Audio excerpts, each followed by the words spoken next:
बिस्मिल्लाहिर्रहमानिर्रहीम। अस्सलाम वालेकुम। Welcome to Blue Pen Kitchen. Eid ul Fitr हो या फिर बकरीद, शीर खुरमा तो लाज़िम व मलज़ूम है। आज मैं आपसे कुछ ऐसी टिप्स शेयर करूंगी कि आपका शीर खुरमा बहुत ही ज़बरदस्त और क्रीमी बनेगा। सिर्फ और सिर्फ दूध का इस्तेमाल करके हम ये मज़ेदार सा शीर खुरमा कैसे तैयार कर सकते हैं। शीर खुरमा बनाने के कौन से स्टेप होते हैं जो लोगों को मालूम ही नहीं होते और इसमें वो गलती कर जाते हैं। शीर खुरमा के अंदर टेस्ट को कैसे डेवलप किया जा सकता है, ये आज की वीडियो में हम सीखेंगे। तो आज की वीडियो को एंड तक देखिएगा। तो चलिए बिस्मिल्लाह करते हैं और ये मज़ेदार सा शीर खुरमा बनाना स्टार्ट करते हैं। रेसिपी पसंद आए तो लाइक और चैनल को सब्सक्राइब जरूर कीजिएगा। कढ़ाई को मैंने चूल्हे पे रख दिए है और 1 टेबल स्पून भर के देसी घी का मैं इसके अंदर डाल दूंगी।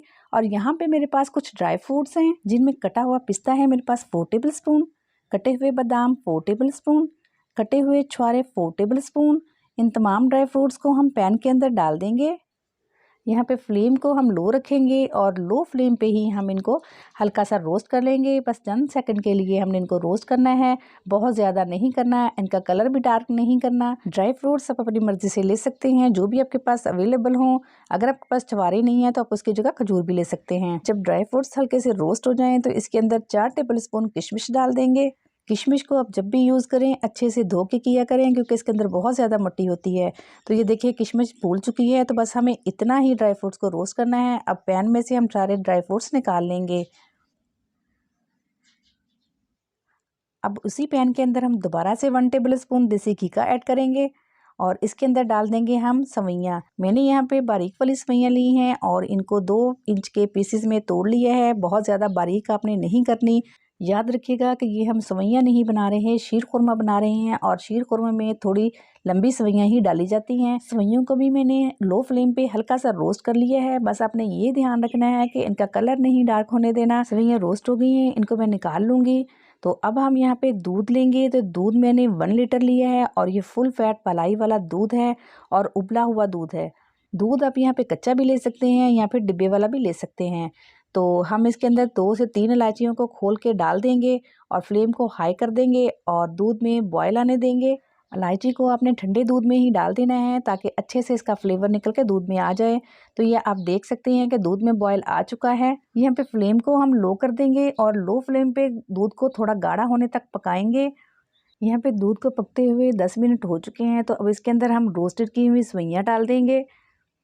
फ्लेम को हम स्टिल लो ही रखेंगे और लो फ्लेम पे इसको पकाएंगे। अब इसको चला लेंगे ताकि सवैयों के अंदर गुठली ना बन जाए। अब हमने लो फ्लेम पर सवैयों को इतना पकाना है कि अच्छे से गल जाएं। तो यहाँ पे मोस्टली जो लोग गलती करते हैं वो ये कि सवैयाँ डालकर फ्लेम को हाई कर देते हैं, तो इससे सवैयाँ अच्छे से पक नहीं पाती और दूध भी खुश्क हो जाता है और शीर खुरमे का वो टेक्सचर नहीं आ पाता जो आना चाहिए। और बेहतरीन रिजल्ट के लिए आपने 1 लीटर दूध में 1 कप ही सवैयाँ डालनी है, क्योंकि हम यहाँ पे सिर्फ और सिर्फ दूध ही यूज कर रहे हैं। अगर आप सवैयाँ बहुत ज्यादा डाल देंगे तो उसका वो टेक्सचर और वो टेस्ट नहीं आ पाएगा। 3-4 टेबल स्पून ही इसके अंदर चीनी के ऐड कर देंगे और चीनी को घुल जाने तक पकाएंगे। ये शीर खुरमे की बेसिक रेसिपी है, आप इसके अंदर वेरिएशन खुद कर सकते हैं। आप इसके अंदर कंडेंस मिल्क डाल लें, क्रीम डाल लें, मलाई डाल लें या फिर मिल्क पाउडर डाल लें। वो कहते हैं ना कि जितना गुड़ डालेंगे उतना मीठा होगा। आप जितनी चीज़ें डालेंगे उतना ज़्यादा ये टेस्टी बनेगा। यहाँ पे मैंने रोस्ट किए हुए ड्राई फ्रूट्स भी इसके अंदर डाल दिए हैं और कुछ मैंने गार्निश के लिए बचा कर रख लिए हैं। तो ये आप देख सकते हैं, इसका कलर देख लें, इसका टेक्सचर देख लें और इसकी थिकनेस देख लें। ड्राई फ्रूट्स डालने के बाद 3 से 4 मिनट इसको लो फ्लेम पर पकाएंगे ताकि ड्राई फ्रूट्स का सारा टेस्ट निकल कर शीर खुरमे के अंदर आ जाए। अब यहाँ पे एक बड़ी गलती लोग ये भी करते हैं कि शीर खुरमे को बहुत ज़्यादा थिक कर लेते हैं, जबकि शीर खुरमा बहुत ज़्यादा थिक नहीं खाया जाता है। इसको थोड़ा लिक्विड ही रखा जाता है और ठंडा होने के बाद ये मज़ीद थिक हो जाएगा। फ्लेम को मैंने ऑफ कर दिया है और शीर खुरमे को मैं काउंटर पे ले आई हूँ।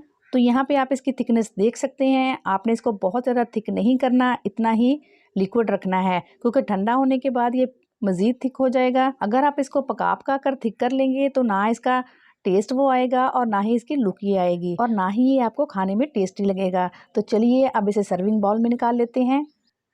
अगर इस स्टेज पे आपको रेसिपी ज़रा भी अच्छी लग रही है तो लाइक कीजिए, शेयर कीजिए, सब्सक्राइब करके चैनल को सपोर्ट ज़रूर कीजिए। अगर पहले से कर चुके हैं तो थैंक यू सो मच।